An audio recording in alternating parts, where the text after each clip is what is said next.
So here we go. We are in the last section. We've spent now this is the 16th session of learning about the what and the why of prayer. We just basically broke down the average morning, thank you so much, the average morning into different sections of our tefillah. We started with Modeh Ani, Elokainu Asher Yotzar, Elokainu Shma Al Hamita. We looked at so many different sections of davening, and now we're coming towards the end of that. We finished the post-davening experience, and that which comes after the davening. So many different pieces that are worthwhile considering. We're going to close off this session with the Krias Shma Al Hamita, learning the Krias Shma Al Hamita, which is the end of the day. There obviously is much more to talk about. There's many more pieces, and this could be a very, very long experience of learning. But we're going to just close this off now, and I would encourage, and I'm interested in people's suggestions for future series, because this actually happens to end a natural learning session that we've spent the last few weeks doing. So let's just appreciate this. Just to start off, just a basic observation. I believe that brachos were instituted by Chazal, by Anshe Krias Shma, for many reasons, but one reason is as essentially as traffic lights in our life. They're regulators in our life. What does that mean? Is that we would carry on our lives just in one long continuum of experience if it were not for certain things that stopped us to think about why it is that we do what we do. So before we eat, before we experience something, Anshe Krias Shma wanted to reframe us. I wanted to refocus us on what we're actually supposed to be doing. The same is true as when we go to sleep at night. HaKadosh Baruch Hu wants to reframe that experience. And it's worthwhile thinking about this, because I've noticed, and just looking around, I look at how few people I notice when they've grown up who say brachas, and it always shocks me when I see this, and I see people just eating. People see when I see people. Let's even say the bracha rishon. Let's forget the bracha rishon. I see so many people who just leave, have a place where they've eaten without saying anything. Like we keep just shooting through those traffic lights, right? We just keep being mindless about the experiences in our lives, and the brachas were there ready to stop us, to make us actually just live a focused life, where we start telling ourselves that we need to understand the context of the experience that we are going through. So it pays a lot to think about this. It's so easy, Or another one I'm just going to put out there, which I've noticed is an easily overlooked thing, which is tzitzis. I notice so many grown men who don't wear tzitzis. And it's such an easy thing. It's such an easy mitzvah to do. It's so little involved. If you read the Gemara in Brachas or Yochanan on his deathbed, and what he would have given just to keep a few more mitzvahs. So Brachas is one of these things. It's so easy. It's a way station between activities to do. It's important to think about, and especially when it comes to Krias Shma, because a lot of the activities that Chazal were framing when they put brachos in place are natural activities, right? So eating is something I naturally fall into, and sleeping is something I even more naturally fall into. Literally, I fall asleep is the expression in English. So we have to think about how we go to sleep, not fall asleep, and that's why we have Krias Shma Al Hamita. So let's think about a few of these pieces together. First of all, just a special mazel tov before we start to David and Irene. Just celebrated the birth of a grandson this last week, and Bezras Hashem, the bris this coming week. It should be B'shah Tovo Mitzlachas. Bezras Hashem, wonderful, wonderful news. Let's learn. So a few basics in terms of the what. The what. So you'll notice something interesting is that when the Krias Shma has a number of components in it. It has Birkas Hamapil, then it has Krias Shma, then it has a lot of all these Tehillim and verses afterwards. It can be quite an extensive experience, if you've noticed it, depending on which pamphlet or tomb you are reading. So question becomes, is one of the things that you see different versions have differently is where the Hamapil lives. Is the Hamapil the beginning of the text, or is it the end of the text? And you'll notice that different cards or different siddurim will have it in different places. It happens to be a debate. We'll get into it a little bit later on between the Rambam and the Shulchan Aruch as to what that is. But what should we do? Like normative halacha. So, there's a machlokes, but practically speaking, what should we be doing?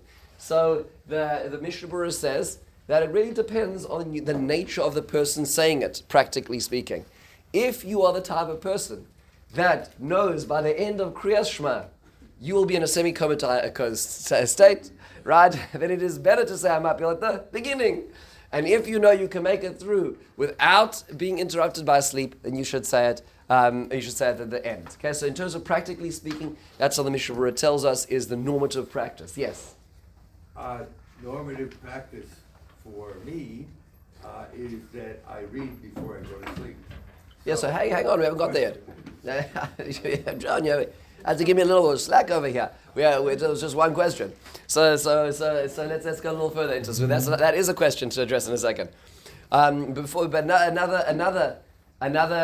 question, which is also a text-based question. You'll notice in some Krias Shma pamphlets, you'll have 3 parashas of Krias Shma, and in some you'll have 1 parasha of Krias Shma, just the first one. Which is it? Which one should we do? Should we do all 3? I'm really tired tonight. Is it all right to do 1? So how does that work precisely? And then we'll get to John's question.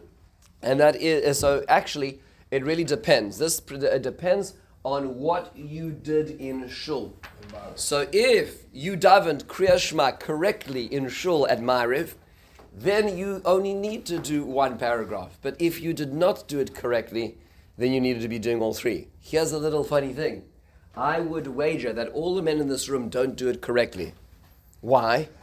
Because most of us daven mincha ma'ariv bizman, which means at the time of shkia. So how is it arranged? So as an example, this week when mincha ma'ariv is at 7:55. Why is mincha ma'ariv at 7:55? Because the shkia is hovering right now around the 8:12s, and it's going to drop downwards towards the 8:06s by the end of the week, right? That's where shkia is hovering. So we ensure at shul, the shul regulates it that mincha is going to be finished the whole week through at least 10 minutes before shkia, before sunset that day. So then the rabbi gets up there and gives a Dvar Torah, and the reason he does it is not just to hear the sound of his voice, but also to make sure that Ma'ariv starts after shkia. Because you can't daven Ma'ariv before Shkia. So therefore, actually, just interestingly enough, the Dvar Torah will be shorter towards the end of the week than it is the beginning of the week, because there's less time to cover. But nonetheless, be it as it may, so the Ma'ariv will start. Now, am I allowed to daven Ma'ariv after Shkia once the sun is set? The answer is yes. Am I allowed to daven Kriya? Am I allowed to say Krias Shma after the sun sets? The answer is no. For Krias Shma, there's a different time regulation, and it goes after Tseis HaKochavim, which means to say that the Krias Shma that we're saying in a regular Zman Mincha Ma'ariv is a wonderful thing, and it serves the purpose of learning of Torah, reading Torah paragraphs before doing the Shemona Esrei, but it is not the Krias Shma, which means that a person has not fulfilled the obligation of saying Krias Shma on a regular Mincha Ma'ariv in Shul. There are some shuls which have an extended break in it, right? So some shuls will have a 20-minute at least break or so on to sort of push it past one of the tzeises of the Vilna Gaon at the very least, which is less useful here because here it is a Bein HaShmashas is a longer twilight zone. If a person davens Bizman, they would need to say all 3 paragraphs of the Krias Shma. And here you're going to ask a very good question, which is, if you look in the shul announcements on Friday night say, if you daven a Ma'ariv too early, then repeat the 3 paragraphs of Krias Shma. But it doesn't say that on the weekday. And the truth is, it should. The announcement should say, every night, please repeat Krias Shma with 3 paragraphs after XYZ time, unless you're davening a late Ma'ariv. If you're davening a late Ma'ariv, then you're fine. Your Krias Shma counted as Krias Shma. Just a fun fact, and that would reflect itself in this as well. What was that? So we should have it. We should have an announcement and count this as a public service announcement right now that our Mincha Ma'ariv does not count. Yes, John. When we're on the fly, which most of us are, let's say we're driving up to the country on a Thursday night, how do we calculate for the purposes, these purposes that we're discussing, dates? I run into this problem all the time. One very obvious solution is myzmanim.com, and for the public is very easy, myzmanim. But otherwise, Jews should be cognizant of sunset, and once you're cognizant of sunset, add 50 minutes to that for Krias Shma, and you're set. 50 is what Rav Moshe. There's a phone number you could call too. There you go. Thank you. So we're all set. Beres I'll leave it up to everybody here. Everybody's very intelligent and can figure out how to work out the times of Krias Shma. But fast forward, it's very hard to know. The old days used to be looking at the sky. Today, it's because of light pollution. It's harder to know. Even in the northeast, it's very hard to know because of light pollution. That 3-star measurement. You're still trying to the country. The country is No. Even in the country, we were still affected by the light pollution to a large degree. So it's very hard to see that. But the rule of thumb in the northeast is take sunset and add 50 minutes, and you're set. And sunset changes every day. Now, by the way, it's not just the Jews who are interested in this. I don't know if you noticed that if you're traveling with Waze, it switches between the day setting and the night setting at sunset. So it goes dark around that time, right? But only Jews would notice that because you know about Mincha time. But nonetheless, we should be aware of our Mincha Ma'ariv times. Now, lying down. Can we take it lying down? It is Krias Shma Al Hamita after all. So the truth is that the Mishnah Berurah actually does raise, based on the Shulchan Aruch, so it does bring different perspectives as to when one can say this. And lechatchila, one should be saying it's sitting up or standing. But obviously, if a person perhaps has already done the Krias Shma in shul or at the right time and is already lying down, it is possible to say lying down on one side. But it is better to be saying it's sitting up as well. And general rule is there are things that we know that when we say lying down, we're not going to finish saying, right? So we should have that following guiding principle as well. What about reading a book? So am I allowed to be reading a book afterwards? So it actually depends on the nature of the hamapil. Generally speaking, there are many poskim are concerned about having interruptions. So the interruptions they talk about, for example, are eating, drinking, having a conversation, and even let's say asher yotzar after the bathroom, are things which are lechatchila better to avoid. So much so that even in some of the later Achronim talk about, let's say a person needs to go to the restroom after saying a mapil before falling asleep, that perhaps it's better not to say asher yatzar afterwards, because one will say asher yatzar in the morning to avoid creating a hefsek. But be it as it may, I saw in the Tefillah Kihilchasa actually when I was just reviewing this from different angles, that reading a book may not be a concern.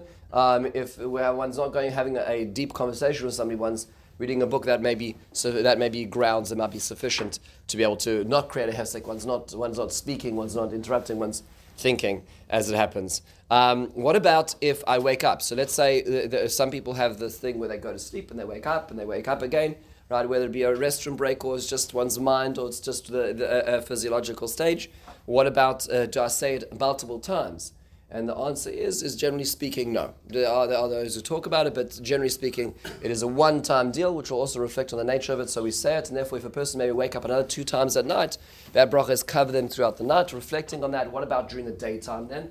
So if I go to sleep during the daytime and I have significant naps on a Shabbos afternoon, as an example, would one say Amapil? And the answer is we don't do that as well. What about a person who cannot fall asleep? So you know that you're going to say Hamapil and you're going to hope and you're going to pray, but there's no guarantees. So do you say the bracha then? And the answer is we actually do. We'll see why in a second, just because it depends on the nature of it. So let's drive straight into this. Does the Torah tell us to say Krias Shma Al Hamita? Not obviously. The Torah doesn't explicitly say this, but there are a few indications. There are a few hints to the nature of this. So, as an example, in Parshas Balak, we have this very interesting remez, very interesting hint. When Bilam is giving a blessing to the nation of Israel, he says, "Hein this is a nation kilavi akum, who gets up like a lion. V'ka'ari yisnasa lo yishkav ad yochal teref." Does not go to sleep until they've eaten the prey. V'dam chalalim yishten the blood of and drink the blood of their slain. Well, it's quite an image there, right? So the Rashi actually says this is metaphoric for the way a Jew is expected to go to sleep. Says Rashi in the source too, "Balayla al mitasai la yishkava balayla al mitasai ad shu oichel umechabel kol mazik habola tarfoi," until they fought away any destructive forces which are trying to hurt them. Keitzad kores hashmal mitasoi umafkid ruchoi biyad hamakom. Person says Krias Shma on their bed and fights off. That's we'll call the violent description here in the metaphor of fighting off any attacking forces. That's lo yishkav ad yochal teref. That's what the Krias Shma is doing. Interesting observation as to why that should be the nature of Krias Shma, but that's what a person is doing. There is an important thing to think about over here, and that is that if one wants to wake up like a lion, one cannot go to sleep like a dog. Right? There's an idiom as such, and that's true over here as well. If one wants to wake up like a lion, kilavi yakum, then you need to go to sleep by fending off all these other forces as well. So it's worthwhile thinking what these forces are. Perhaps we'll explore in a moment.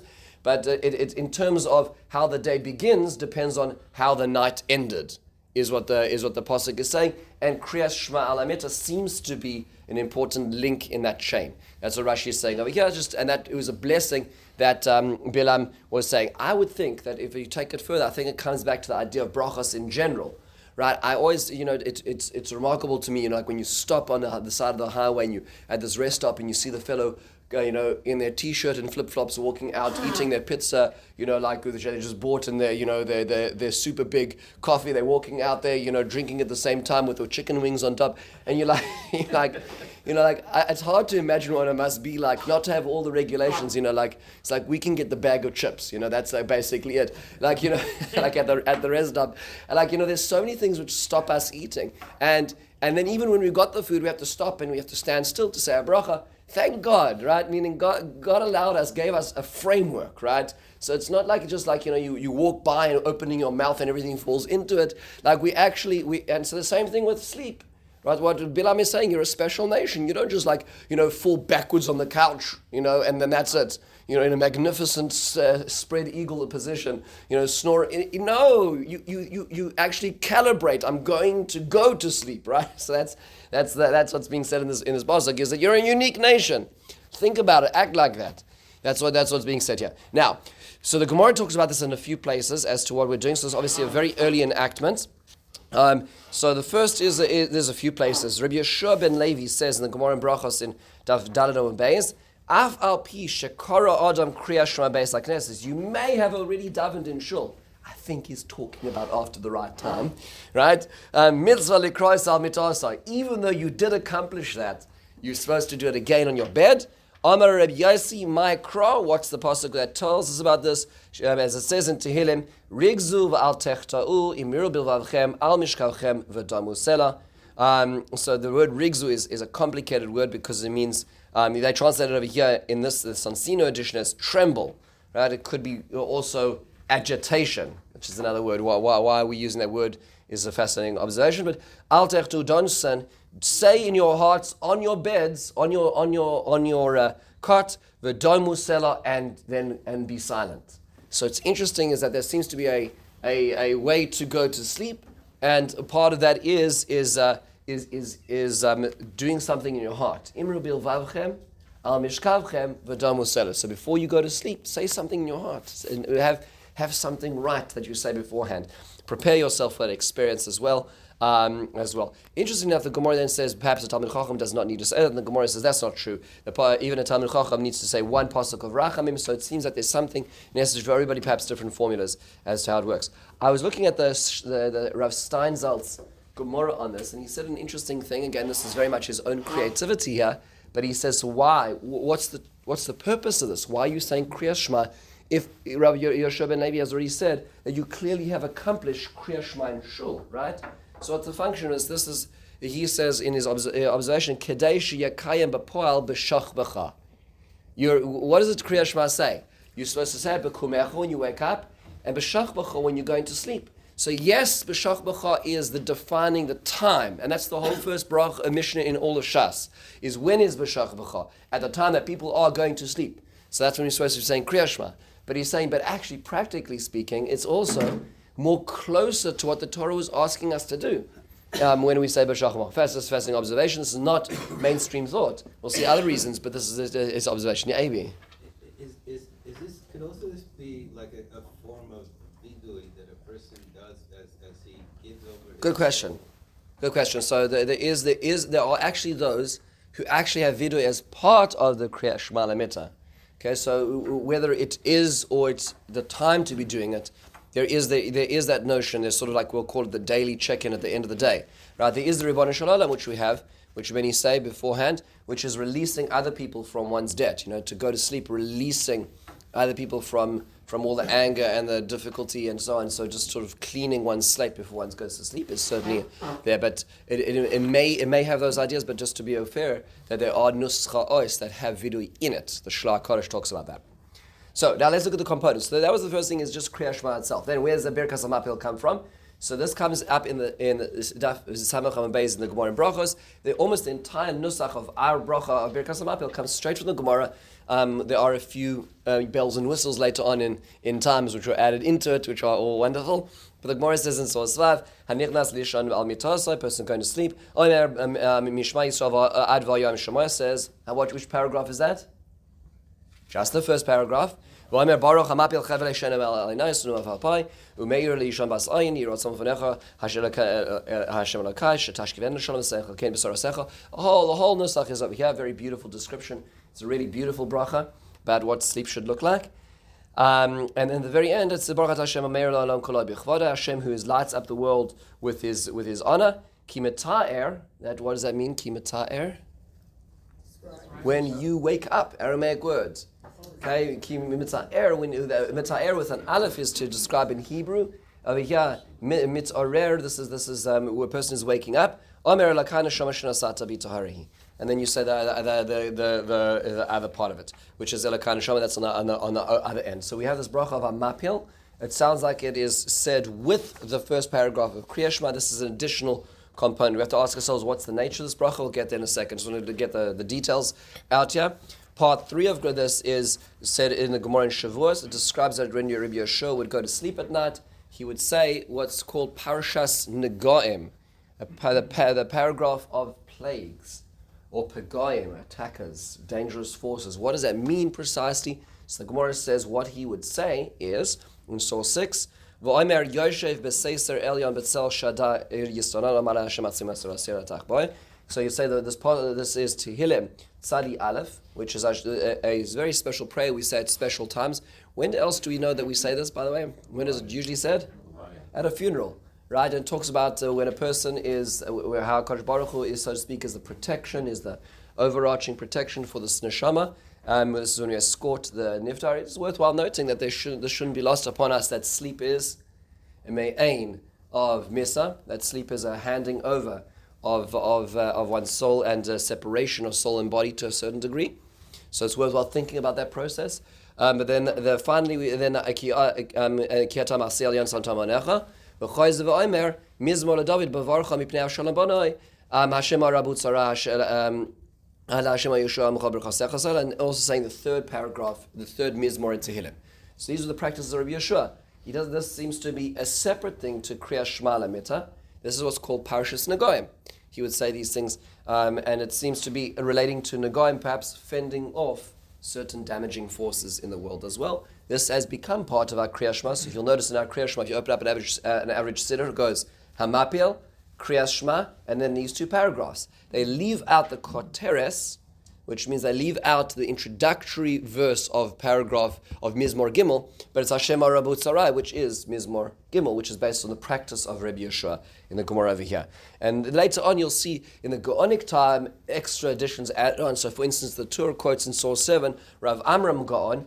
So we're talking about before the time of the Rishonim, after the time of the Gemara, we're roughly in the years 500 to 1100. Common era. So because of Rav Amram was one of the first people to formalize the siddur that we have, the siddur Rav Amram Gaon. In it he would say, Baruch Hashem b'yom, Baruch Hashem b'layla, Baruch Hashem b'chochbeinu, Baruch Hashem b'kumeinu. Obviously these psukim relate to getting up and going to sleep. Vayomer Hashem al Satan Yigar Hashem b'chol Satan Yigar Hashem b'chol Yerushalayim Halo ze ud mutzah b'eish. Then you quote a pasuk in Zechariah, the third parak about being protected. Yeshua, Kohen Gadol being protected. Hashem Shomrecha, Hashem Tzilcha Yad Yaminecha, Yishmacha Hashem Yishmacha Mikora, Yishmar Tzachshecha, Hashem Yishmar Tzeitzcha V'echa Me'atav Yadalam. Adding a few extra psukim from Tehillim. V'yodchav Kidruchi Podisa Asi Hashem Kel Emes. I'm giving over my soul to you, Hashem. You're the God of truth. Yivrecha Hashem Yishmecha Yar Hashem Panev Alecha V'Yichonecha. Yisa Hashem Panev Alecha V'Yasem Lecha Shalom. So then you add in Birkas Kohanim. So a lot of different pieces that are put into the end of here. These are not part of what the Gemara had said. V'Adoni Avizal. Haya Omer, who's his father? The Rosh Rabbeinu Asher is the father of Rabbeinu Yaakov, who wrote the Torah. Hashkivenu ad samuch lachasimav, that he would also say Hashkivenu without the bracha at the end. So you notice these are all the components we have in that Krias Shma. We're talking about very long, at least 1,000 years in terms of what our Siddur looks like in terms of the Krias Shma Al Hamita. And then he talks about taking off your garments and doing it in an appropriate way. Fascinating. Okay, so we have all these different components which appear over here. One interesting Kabbalistic addition over here, the Eliyah Rabbah quotes the Shlah, who quotes the Tashbates, and on the top of page 4, who says, V'chol shisha panim. Lishuascha kivisi Hashem, Lishuascha Hashem kivisi, kivisi Hashem Lishuascha, kivisi Lishuascha Hashem, Hashem kivisi Lishuascha, Hashem Lishuascha kivisi. Adkan. So Shlomo HaKodesh would take these 3 words and say them in all the 6 permutations you can put 3 words in.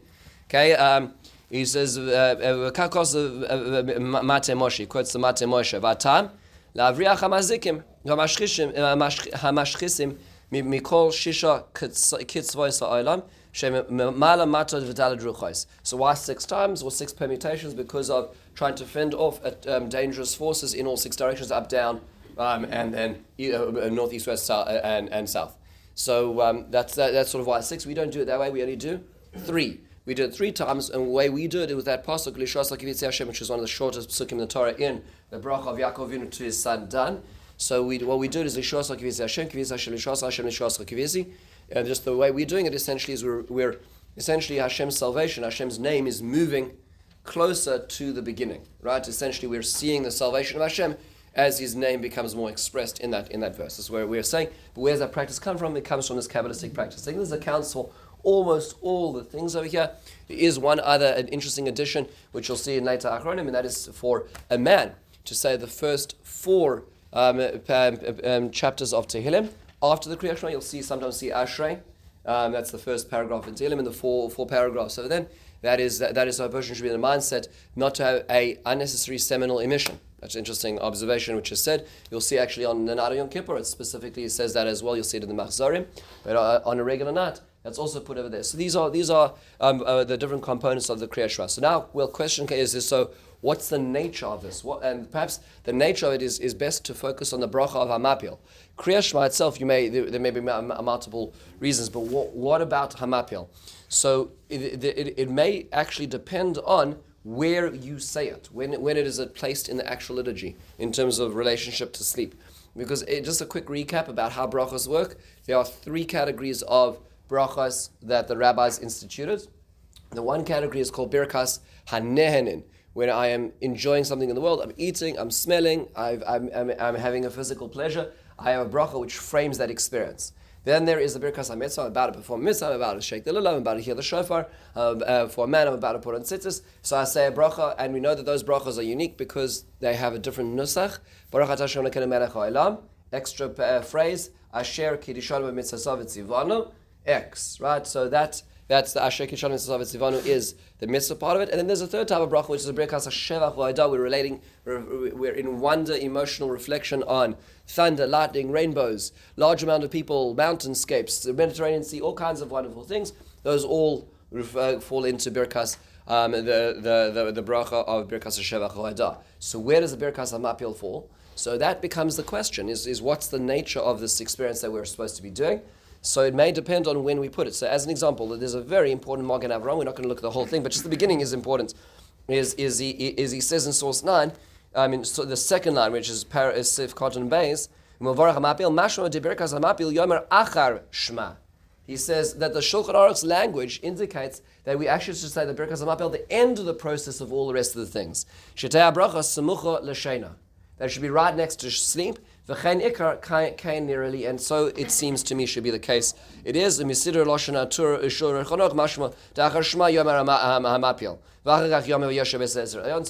The Shulchan Aruch indicates it's almost as if we say Shma Hamapil, then all the other Tehillim and the rest of the stuff that we have.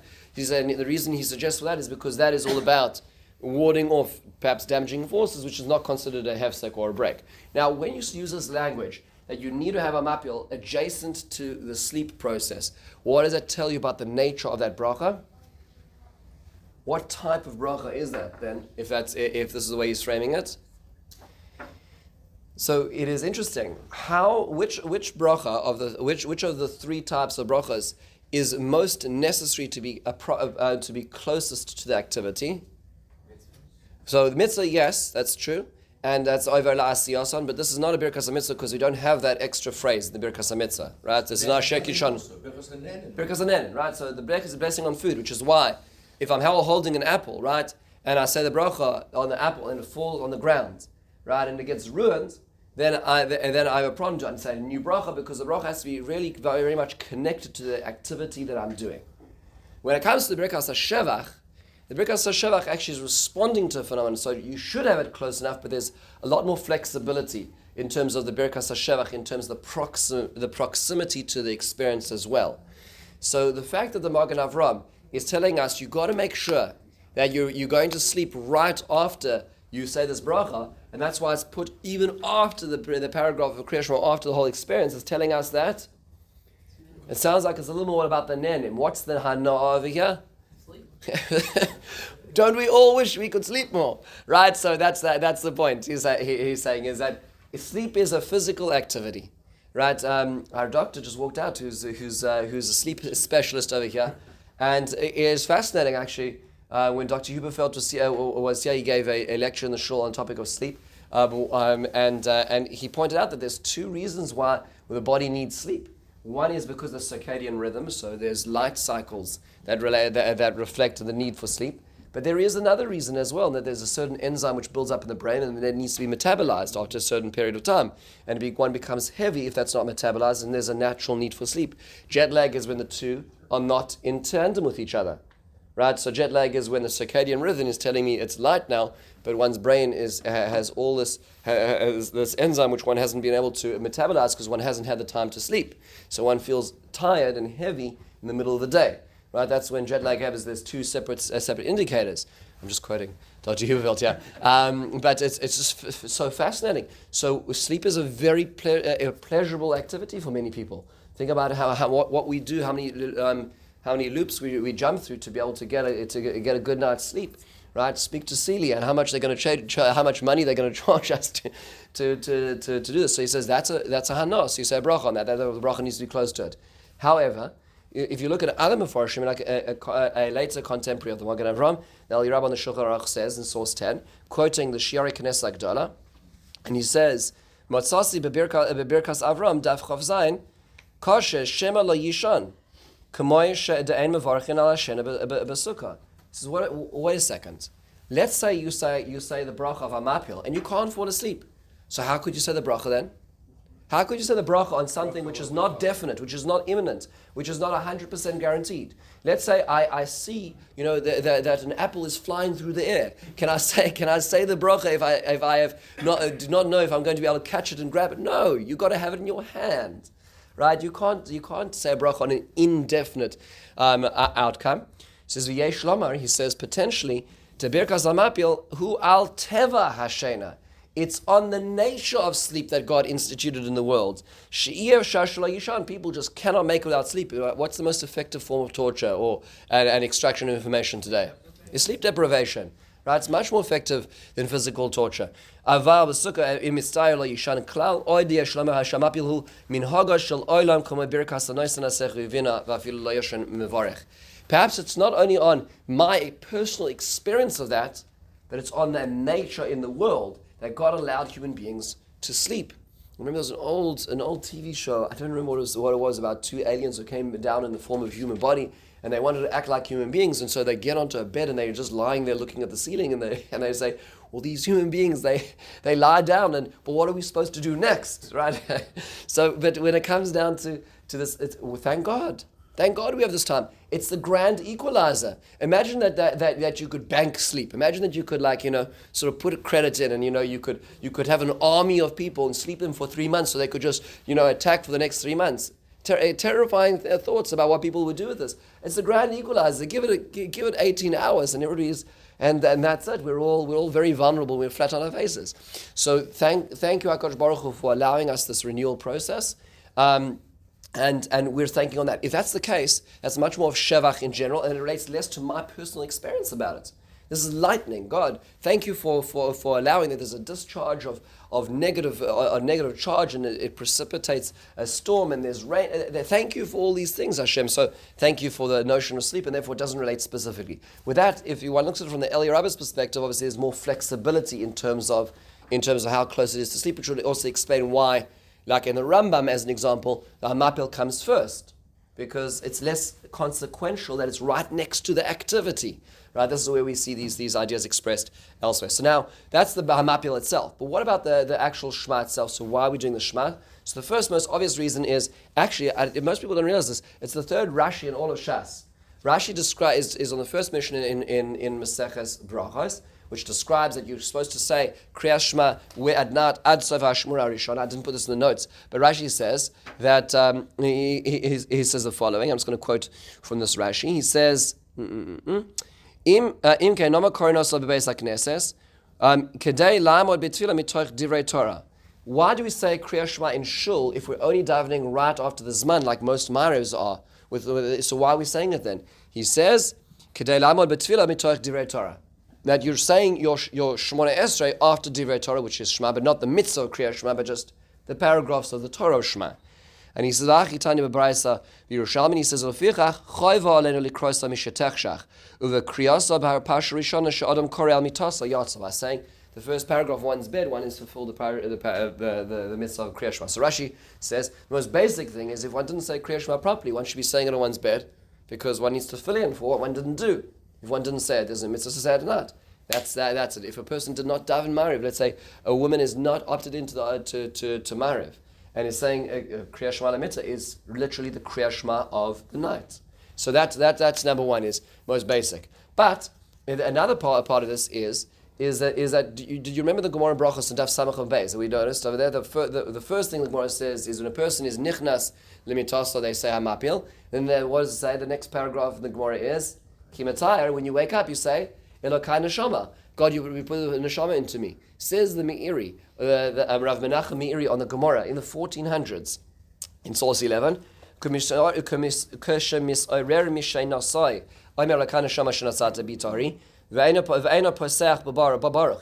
interesting? That's a bracha that does not start with the baruch. Why you don't say baruch atah Hashem Elokeinu melech haolam, Elokai neshama shanatzata, or whatever else you would put in that phrase there? Why? Because it leans upon its friend. Like 18 of the 19 brachos of the Shemona Esrei don't start with Baruch because they are relying on the first bracha which started with the Baruch. He says the same thing over here. Why? Essentially,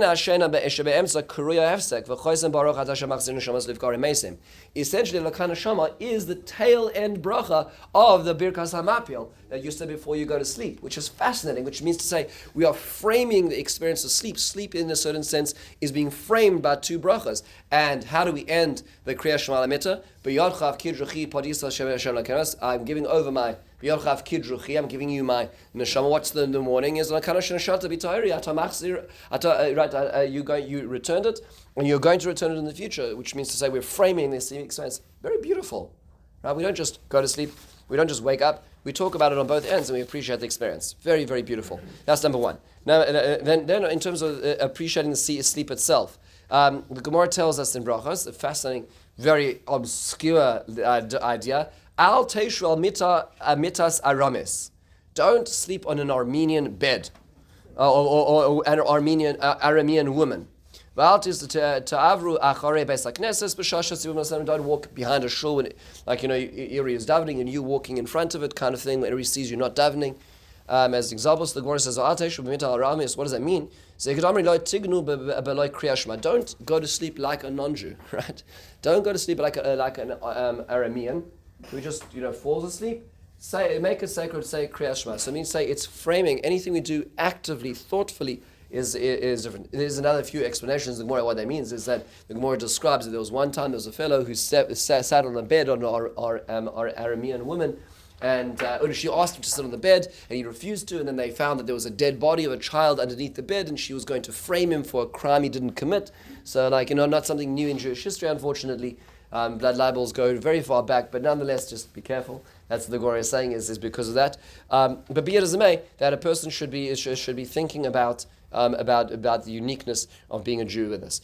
Now, the most famous idea behind Krias Shma Al Hamita is mazikim, which means dangerous forces. So, that case of Yeshua ben Levi that we talked about before in source 14, the Gemara in Shavuos, is he asks a question. He says, remember he said Yoshev says so Elyon, and he said Hashem Morabu Tzarai. He said those Mizmor 91 and number 4 before going to sleep. So he asks the question, Amar Lahu Lahani Krov Vegani. So he would say these psukim as a protection. So the Gemara says, Heichi Avid Hachi. How could you do such a thing? You can't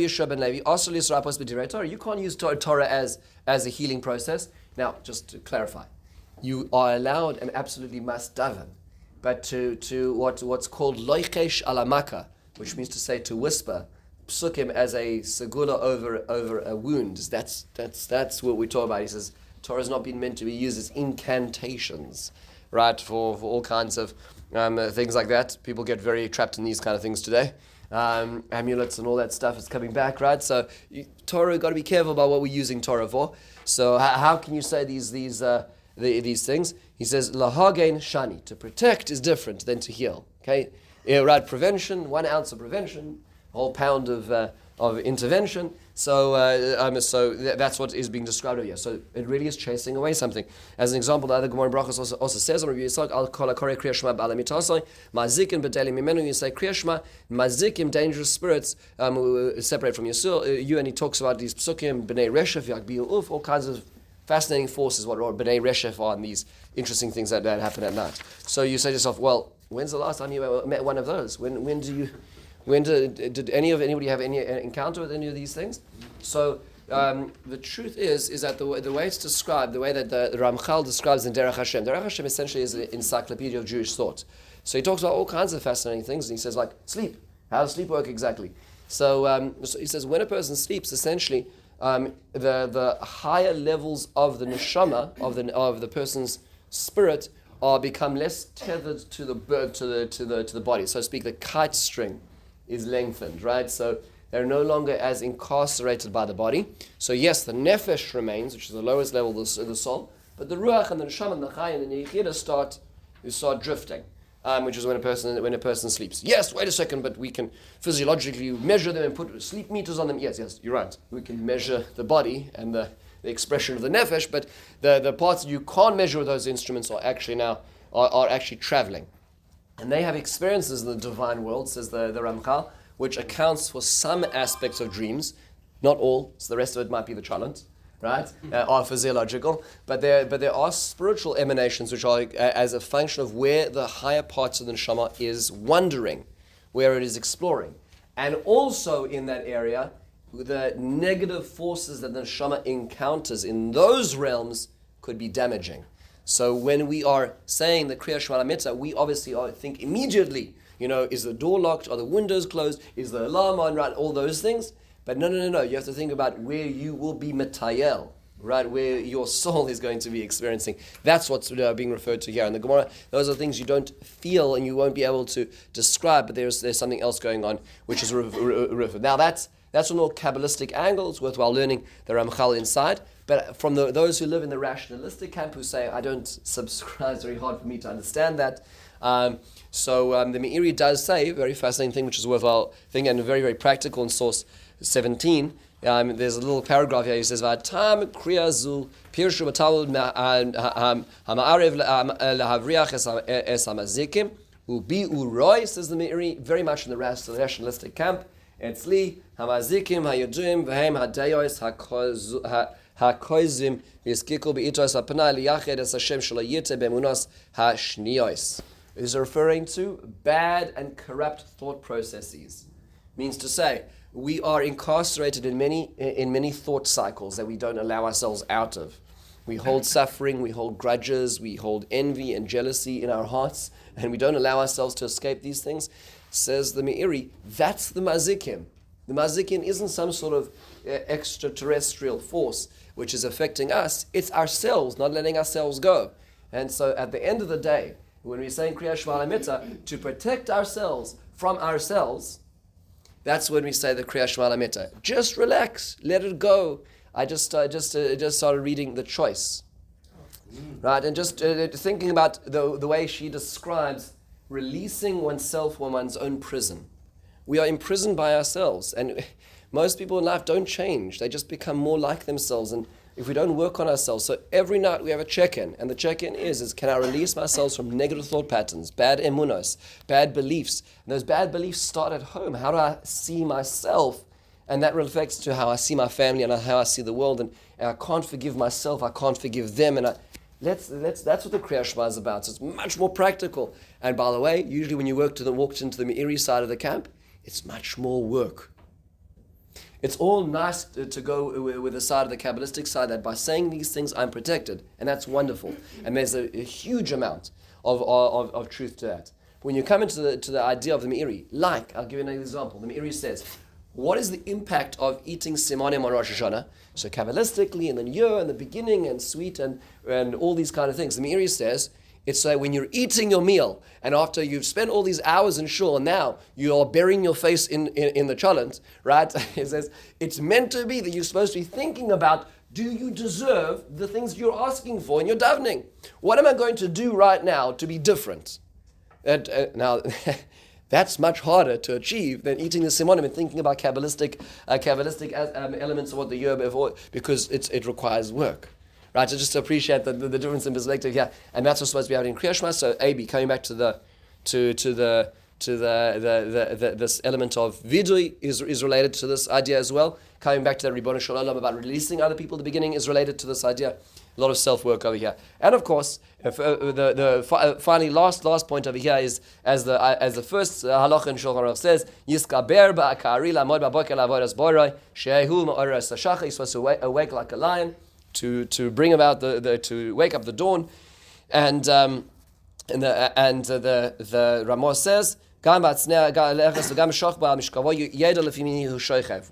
in order to do that, when you go to sleep, you need to know who you're going to sleep in front of, right? It's not like you checked out when you came in the front door. It starts off the way you go to sleep in order to be able to understand how you wake up as well. And this relates to a lot of fascinating psychological study, which is about how the attitude with which one goes to sleep will impact the actual nature of the sleep itself. So gratitude is one of these fascinating things. There's so much research which is done that a person's physiological sleep will improve if a person has an expression of gratitude before they go to sleep. If a person writes down 2 things of gratitude before going to sleep, it has been shown chemically that a person will sleep better. This is not just ideas of nice things. That means physiologically a person will be able to do this as well. And in the second paragraph, it's easy to see how gratitude could have this effect. An attitude of gratitude makes you more aware of the good things in your life. This upbeat, positive outlook helps keep pessimism and worry at bay. So it's no surprise that a number of previous studies have linked gratitude to greater happiness, satisfaction with life, and optimism about the future. Fewer studies looked for a connection between gratitude and sleep. However, a couple that did find the benefit. In their seminal research, psychologists Robert Emmons, who's the sort of father of thankfulness, and Michael McCullough, asked people with neuromuscular disorders to make a nightly listing of things they were grateful. After 3 weeks, participants reported getting longer, more refreshing sleep. Following up on this lead, the researchers at the University of Manchester in England looked at how gratitude might affect people's snooze time. Their study included 400 adults of all ages, 40% with sleep disorders, who completed questionnaires that asked about gratitude in sleep and pre-sleep thoughts. Gratitude was related to having more positive thoughts, fewer negative ones at bedtime. This in turn was associated with dozing off faster and sleeping longer and better. In short, when you cultivate gratitude throughout your day, you're more likely to have positive thoughts as you're drifting off to sleep. Rather than ruminating over the friend who forgot to call, you're thinking, you're thinking about the coworker who stayed late to help you. Instead of obsessing over bills, you're thinking about the client who just landed. With a positive thought as a lullaby, the more likely you are to drift off into a peaceful slumber. And it's fascinating that the Rambam says, so what happens if you can't go to sleep? Let's say you say Krias Shma and you can't go to sleep, and it's not doing it for you. So you know what the Rambam says? It says repeat the paragraphs of Tehillim again until you fall asleep. Right? Now, Dr. Huberfeld just pointed out to me beforehand, he says that it's actually medically recommended is that you take we'll call it a very vanilla activity on repetition, which allows a person to sort of stop obsessing and micro-focusing on specific issues which are preventing oneself from so medically speaking, he thinks the Rambam is talking as a doctor, not just as a spiritual practitioner there as well, which is why people, of course, talk about counting sheep is sort of a monotonous activity which just sort of brings that. But instead of just counting sheep, we can actually imagine that one's sleep process was accompanied by saying the psukim of Yoshe B'Seir Saryon until one drifts off. right? So sort of had an ending with that meditation upon HaKadosh Baruch Hu. It's a very profound experience of a person, and one can understand how that would impact one's future day. Be'ezrat Hashem. Okay, folks, this is a lot of